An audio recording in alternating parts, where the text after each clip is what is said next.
An open hand cracked across a man's face. The slap echoed through the saloon like a rifle shot. Every head turned. A young woman grabbed the sleeve of the man who had swung, begging him to stop. But he only laughed. His ranch hands laughed with him, loud and mean, slapping the bar. The stranger they'd struck didn't move. He didn't reach for the gun on his hip. He didn't even stand. He just wiped a thin line of blood from his split lip, set his coffee cup down slow, and asked the barkeep one quiet question.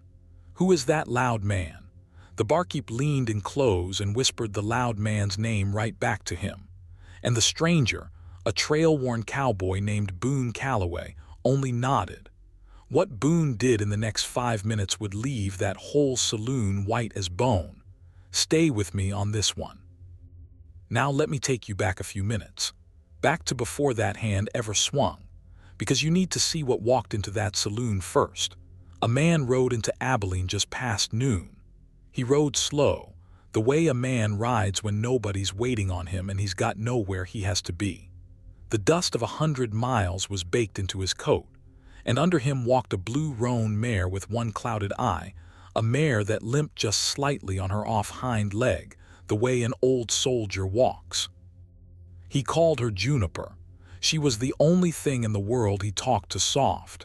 He tied her at the rail outside the stockyard saloon. He didn't hitch her tight. He never did. He just looped the rein once and murmured something low, and that mare stood there like she'd been carved out of stone. Then Boone Calloway walked inside and asked for coffee. Not whiskey, coffee. That right there should have told those men something. A man who's killed as much as coffee cools does not need whiskey to feel like a man. He took the corner table, back to the wall, both hands where he could see them. Old habit. He kept his hat low and he sipped that coffee and he watched the room without seeming to. Nobody paid him any mind, and that suited him fine. Boone had spent 30 years earning a name he was tired of carrying. Out here, being nobody was a kind of rest. Now, here's the thing about Abilene in those years.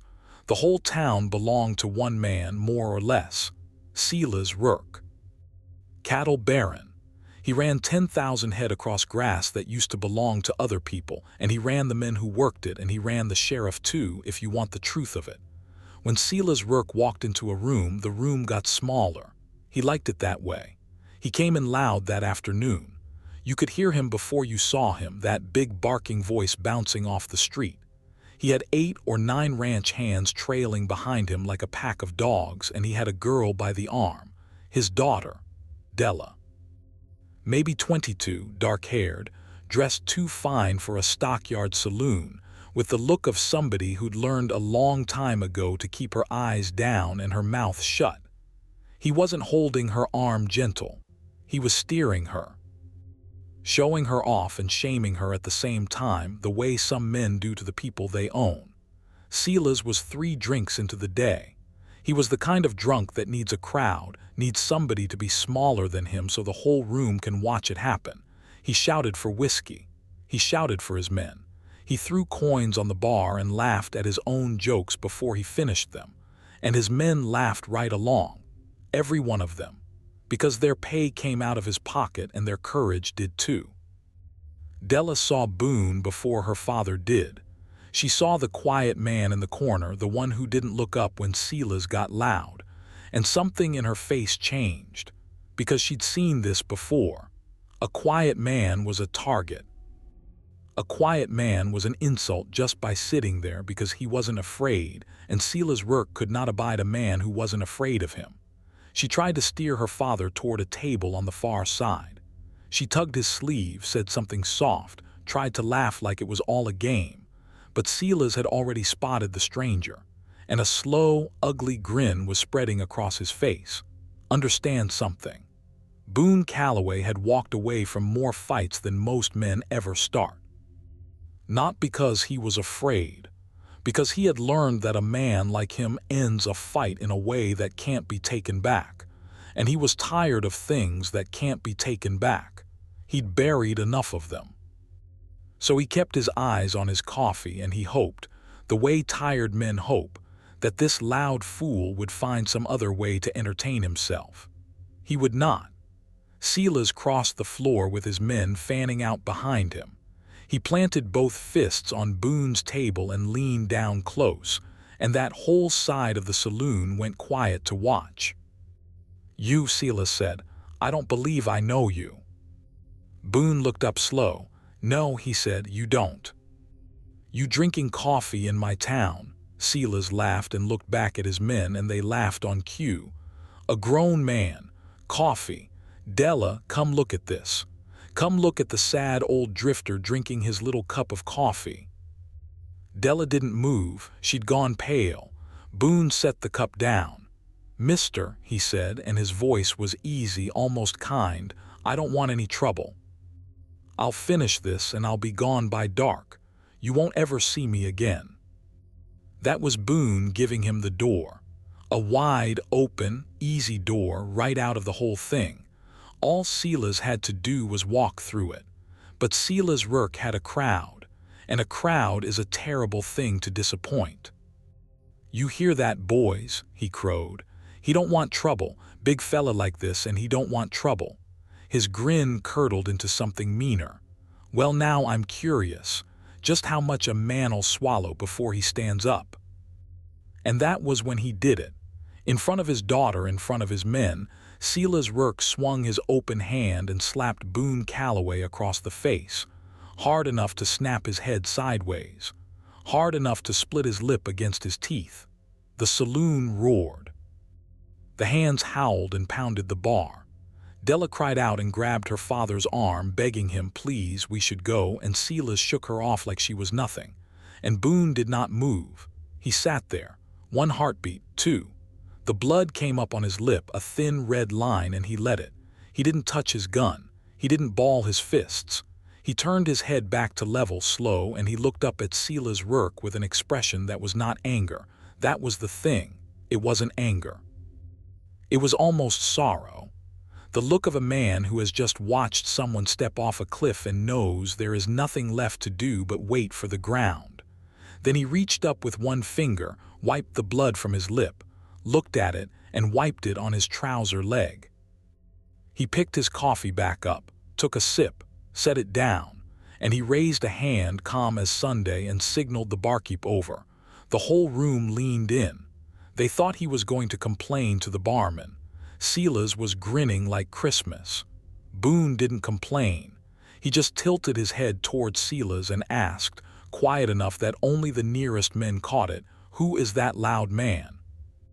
The barkeep was an old fellow named Elias who'd poured drinks in that town for 30 years. He'd been watching this stranger since he came in, watching the way he sat, watching the two guns he wore turned but forward and worn smooth as river stone. And a cold suspicion had been climbing up old Elias' spine for the last 5 minutes. He leaned down to answer, and that's when he got a good, close look at the stranger's face. At the scar that ran from his left ear down under his collar, at the eyes, gray and flat and patient. Elias' own face went the color of ash. "That's Silas Rourke," he whispered, "owns most everything from here to the river." Then he swallowed hard and asked the question he already dreaded the answer to. "Mister, who are you?" Boone told him, just his name. Quiet, 2 words, and old Elias made a sound like the wind had been knocked out of him. Now, a thing like that doesn't travel in a straight line through a crowded room. It jumps. Elias' hand shook so bad he set down the bottle he was holding. The man beside him asked what was wrong, and Elias whispered 2 words, and that man's face changed. He grabbed the shoulder of the hand next to him and whispered it, and now 3 men were staring at the corner table, then 5, then the whole bar. The name went through that saloon like water finding cracks in a floor. You could watch the laughter die table by table, mouth by mouth, until the only man still grinning in the whole place was Silas Rourke, who hadn't heard a thing. One of his own hands, a young one named Tully, had gone white to the lips. He tugged Silas's coat. "Boss," he said. His voice cracked. "Boss." "What?" Silas snapped, still grinning, still drunk on his own show. "Boss, that's," Tully couldn't get it out, "that's Boone Calloway." For a second, Silas didn't move. The name meant something even to him. Everybody from Dodge City to the Rio Grande knew it. It was a name mothers used to scare children quiet. It had cleared a card table in Ellsworth without a shot fired, just by being spoken. It was attached to a story about 3 men in San Antonio and how fast it had ended, and to a dozen others, and not one of them ended with Boone Calloway on the losing side. Silas Rourke looked down at the quiet man he had just slapped across the face in front of everyone, and he laughed. He actually laughed, because a proud drunk man cannot let a room see fear. "Boone Calloway," he sneered. "I've heard that name, old stories, dead men's stories." He spread his arms wide to his crowd. "Well, if you're him, why are you still sitting there? Where's all that fire I heard about?" Boone looked up at him, and he did the last thing anyone expected. He smiled. A small, tired, almost gentle smile. "I'll tell you what," Boone said. "You've had a hard day, you're drunk, and you made a mistake, and everybody in here saw it. That's punishment enough for one afternoon." He pushed a coin across the table. "Buy yourself another drink on me. Take your girl home. We'll both forget this happened." And he picked up his coffee again. You could hear the whole saloon breathe out. Silas stood there, and something worked behind his eyes, and finally some drunk animal part of his brain understood what his pride wouldn't say out loud. That he had just laid hands on the most dangerous man in the territory, and that man had chosen to let him live. He grabbed the coin off the table. He mumbled something that was almost thanks. He turned, took Della's arm, and walked back toward the bar, unsteady, waving for whiskey, laughing too loud again, trying to paper over the thing that had just happened. The hands started breathing again. Somebody nervously started talking about horses. Boone sipped his coffee. Elias picked his bottle back up with shaking hands. The room settled. The danger had passed. It was over. Everybody could feel it was over. That's what everybody thought. It was not over. Silas made it halfway to the bar. And then the whiskey in him and the shame in him, and every man in that room watching him get spared like a child, all of it curdled together into something he couldn't hold. Because a man like Silas Rourke would rather die than be pitied. And he had just been pitied in front of his whole outfit. He stopped. He turned around. And this time when he spoke, his voice wasn't loud and playing anymore. It had gone low and flat and cold. "No," Silas said. "No, I don't think so." The room froze. "See, everybody in here just watched Boone Calloway let me off," Silas said, and he was walking back now, slow, his hand drifting down to the pistol on his hip. "Which means everybody in here is gonna go home and tell it. Tell how Silas Rourke slapped the great Boone Calloway and he just sat there and took it like a whipped dog and thanked God to still be breathing." His voice rose. "That's the story now. Unless," he drew the gun, "unless there's nobody left in here to tell it." And that changed everything. Understand what just happened. A second ago this was about pride, about a proud fool who'd been embarrassed. That's a thing a man can walk away from. But Silas Rourke had just moved the whole game onto new ground. It wasn't about the slap anymore. It was about witnesses, and there were 30 of them. "Boys," Silas said, and his men, God help them, were reaching for their own guns because they were more afraid of him than they were of Boone. "This drifter came in here and started trouble, pulled on me. We all saw it, isn't that right? It wasn't a question. We all saw him draw first. Now there were 9 guns coming out, and the 2 barred doors were the only way out. Every man between Boone and daylight worked for Silas Rourke. This wasn't one drunk anymore. This was the whole outfit, and behind the outfit was a bought sheriff who'd write it down however Silas told him to, and behind the sheriff was a town too scared to say different.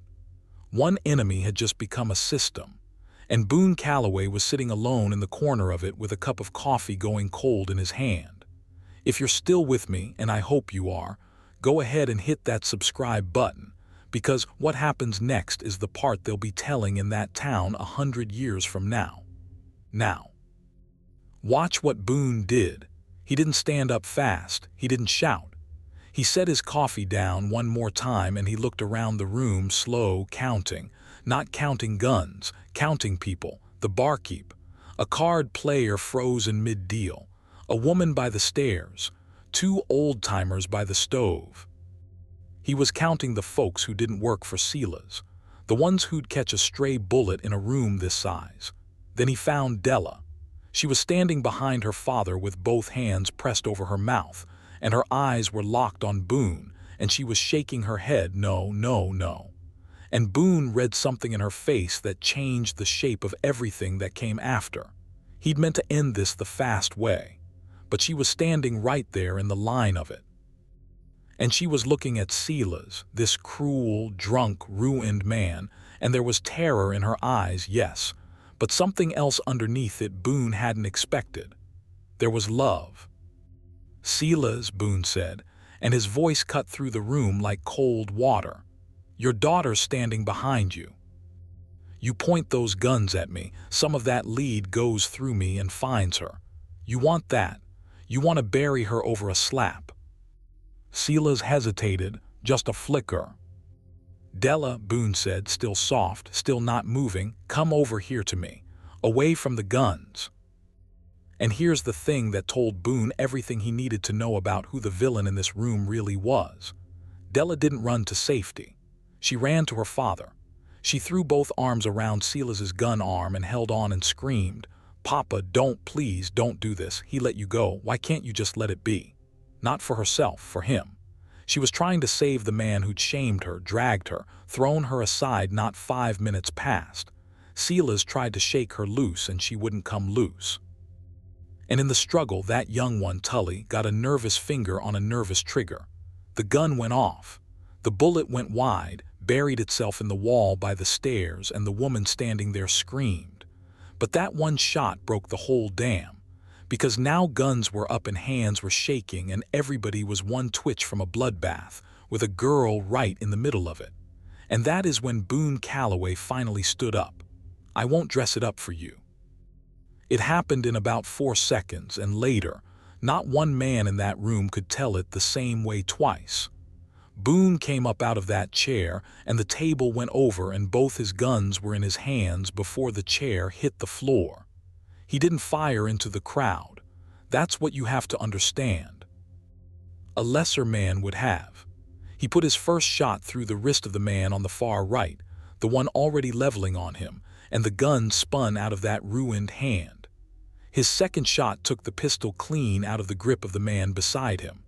He was moving the whole time, low, fast for a big man, putting the overturned table between himself and the room, calling out, "Down, get down.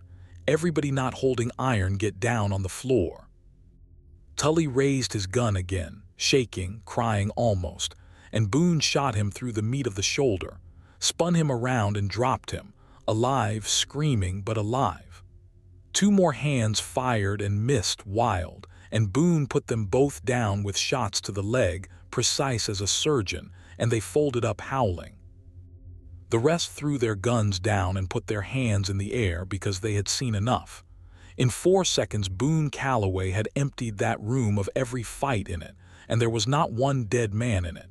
He'd shot to unarm and to cripple, not to kill. Every single time he'd left them their life. Everyone but Sila's, because Sila's work still had his gun. And now, with his men down bleeding and his whole outfit broken across the floor, drunk and shamed and out of his mind with it, Sila's did the last stupid thing left to do. He wrenched his arm free of Della, and he grabbed his daughter, and he pulled her in front of himself, and he jammed the barrel of his pistol up under her jaw. "Nobody moves," he screamed. His whole body was shaking now. "Nobody moves, or I swear to God." The room went dead silent. The smoke hung in the air. Somewhere a wounded man moaned. And Boone Calloway rose up slow from behind that table, both guns in his hands, and he leveled one at Silas Rourke's face across a distance of maybe 15 feet. And Boone did not miss. Everyone in that room knew Boone did not miss. He could put a round between Silas's eyes before the man's finger finished twitching. Everyone knew it. But Della was there. And this is the part I promised you. This is the part that shocked that whole town. Because Della, with a gun barrel jammed under her own jaw, with her own father's finger on the trigger, looked across that room at Boone Calloway. And she didn't beg for her life. She had one thing to say, and she said it to Boone, clear and steady, the steadiest voice in the whole room. "He raised me," she said. "I'm not his blood. My folks died of the fever when I was 6, out on the Solomon, and there wasn't a soul in the world wanted a sick orphan girl. Silas Rourke buried them with his own hands, and he put me up on his saddle and took me home and fed me and named me his own. He was a good man once." Tears ran down her face, but her voice didn't shake. The whiskey took him. The land and the money and the whiskey took him, and I lost him piece by piece, and I don't know where he went. But he's in there somewhere. Please. Whatever he's done today, whatever you've got the right to do. He's the only reason I ever grew up at all. Don't take him from me. Please, mister. He's the only father I've got. Now here's what I need you to sit with for a second. Boone Calloway had every right in that room. Every law, written and unwritten, was on his side. Silas had slapped him, ordered his death, and was holding a gun to an innocent girl. Any man in the territory who put Silas Rourke in the ground right then would have been called a hero for it. And he had the shot. That's the thing. He had the shot the whole time, but he looked at Della, and he heard her. And Boone Calloway, who had buried more than his share of things that couldn't be taken back, lowered his aim. "Silas," he said. And his voice had gone gentle again, the way it had at the start before any of it. "You hear your girl. You hear what she just said in front of God and everybody. That girl loves you, after everything. She loves you enough to stand between you and me." He took one slow step closer, gun pointed at the floor now. "You've got a daughter who'd die for you. Do you know how many men in this world have got that and don't even know it? You're a rich man, Silas, richer than you ever figured. And you're about to throw it in the dirt over your own hurt pride." Silas's hand was shaking. The gun wavered under Della's jaw. "Let her go," Boone said. "Let her go and put it down, and I'll walk out that door and you'll never see me again. I gave you that door twice already. I'm giving it to you a third time, and mister, I have never in my life given a man a third door." For a long, terrible moment, nobody breathed. Then something broke in Silas Rourke's face. All of it all at once. The whiskey and the rage and the years of it just cracked open, and under it there was an old, frightened, ruined man who'd forgotten how he got here. The gun slid away from Della's jaw. His arm dropped. The pistol hit the floorboards with a sound that seemed to go on forever.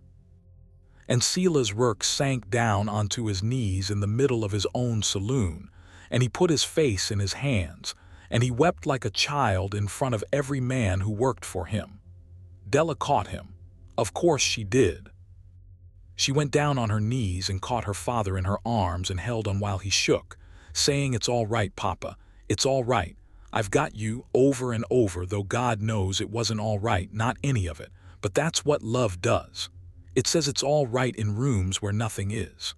Boone Calloway stood over them a moment. Then he holstered his guns, both of them, easy, and the whole room let out a breath it had been holding for a lifetime. Now, you'd think that was the end of it. But there was still a floor full of shot men, and a town full of Silas Rourke's power, and Boone Calloway standing in the middle of it as the only man who'd done any shooting. The sheriff came, because somebody ran for him. He came in fast with his gun already out, and he took one look at the room, at the wounded hands, at the great baron on his knees, and at the tall, quiet stranger by the wall, and he didn't know which way to point his iron. He was Silas's man, remember. But Silas was on the floor and Boone Calloway was on his feet, and a bought sheriff can add. Boone spoke before the sheriff could. "These men drew on me first," he said. "9 of them. Every soul in this room saw it, and every soul in this room is going to tell it true, because I'm the man who left them all breathing when I didn't have to." He looked slow around the room, and one by one, the men nodded. Even Silas's own hands nodded. "Because it was true, and because a spared man remembers. Nobody died here today," Boone said. "Let's keep it that way. Get these men a doctor." The sheriff put his gun away.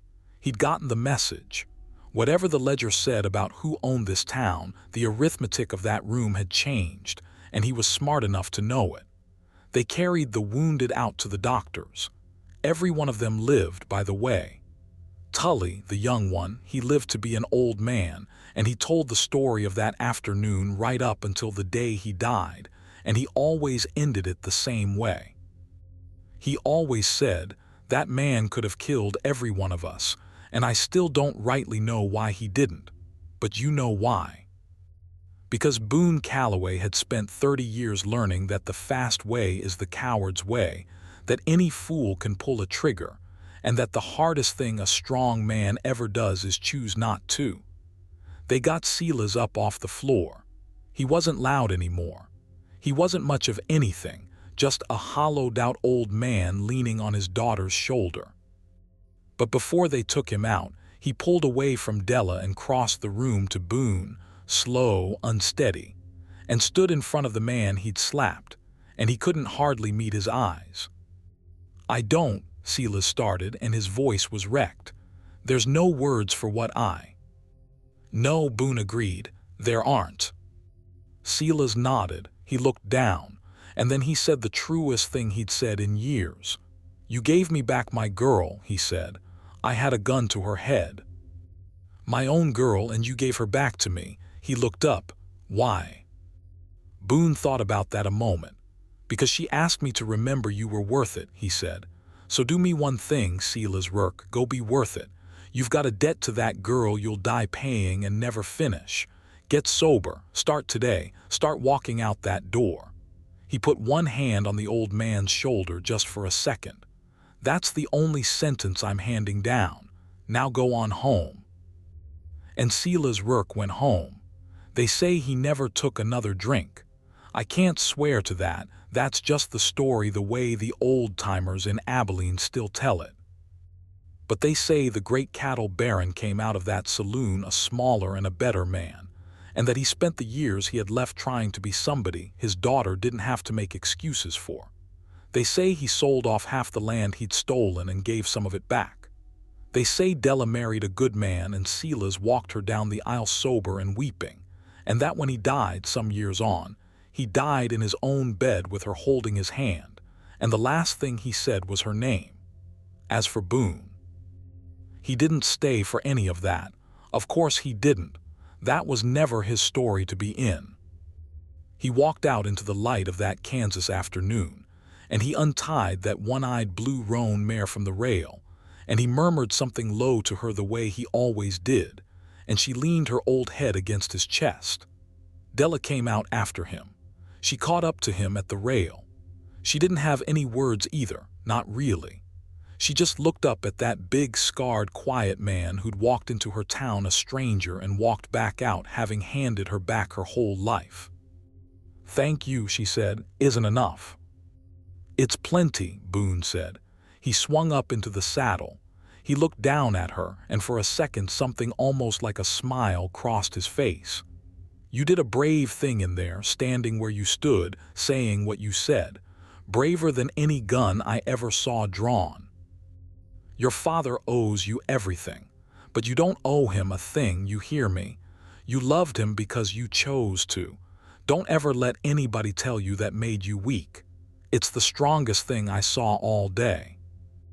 And then Boone Calloway turned that old mare's head toward the open country, and he rode out of Abilene the same way he'd ridden in. Slow, like a man with nowhere he had to be. The dust closed up behind him, and by nightfall he was just a story again, a name to be whispered in some other saloon down the line. But in that one town, they told it different.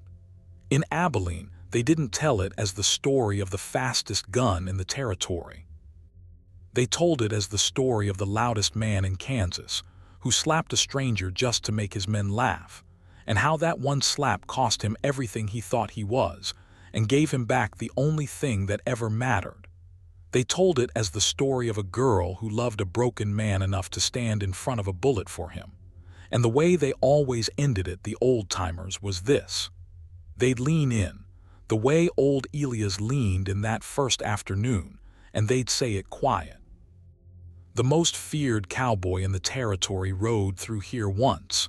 And you know what the terrible thing was, the thing nobody expected. He came in looking for a cup of coffee, and the only shot he ever really fired that day, the only one that mattered, he fired without a gun at all. He just chose to remember. That was all. He chose to remember what a frightened girl asked him not to forget. And that, friend, is a kind of power no amount of muscle ever matched. Tightened to 4,987 words, inside the 4,805,200 target. The hook is untouched at exactly 150 words. The false calm trigger beat at the chapter 3-4 boundary is intact.